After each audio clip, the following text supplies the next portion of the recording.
Story: The Revenge of Shandaken. On the rock platform where the Catskill Mountain House now stands, commanding one of the fairest views in the world, old Chief Shandaken set his wigwam, for it is a mistake to suppose that barbarians are indifferent to beauty, and there his daughter, Lodowana, was sought in marriage by his braves. She, however, kept faith to an early vow exchanged with a young chief of the Mohawks.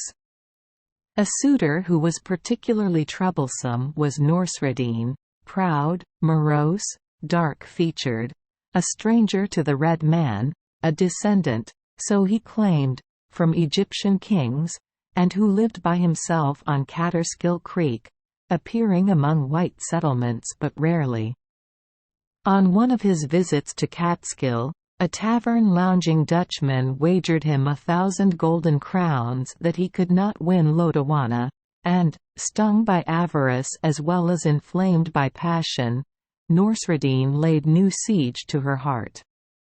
Still the girl refused to listen, and Shandaken counseled him to be content with the smiles of others, thereby so angering the Egyptian that he assailed the chief and was driven from the camp with blows. But on the day of Lodowana's wedding with the Mohawk he returned, and in a honeyed speech asked leave to give a jewel to the bride to show that he had stifled jealousy and ill will. The girl took the handsome box he gave her and drew the cover, when a spring flew forward, driving into her hand the poisoned tooth of a snake that had been affixed to it. The venom was strong, and in a few minutes Lodowana lay dead at her husband's feet. Though the Egyptian had disappeared into the forest directly on the acceptance of his treacherous gift, 20 braves set off in pursuit, and overtaking him on the Kalkberg, they dragged him back to the rock where father and husband were bewailing the maid's untimely fate. A pile of fagots was heaped within a few feet of the precipice edge, and tying their captive on them, they applied the torch, dancing about with cries of exultation as the shrieks of the wretch echoed from the cliffs.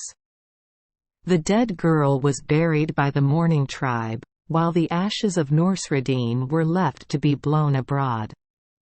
On the day of his revenge, Shandaken left his ancient dwelling place, and his campfires never glimmered afterward on the front of Onteora. Thank you for joining us for today's fairy tale. We hope these stories bring joy and meaning to your day. If you love our channel, please hit the subscribe button so you won't miss any exciting tales. Wishing you a good night and sweet dreams. See you in the next story.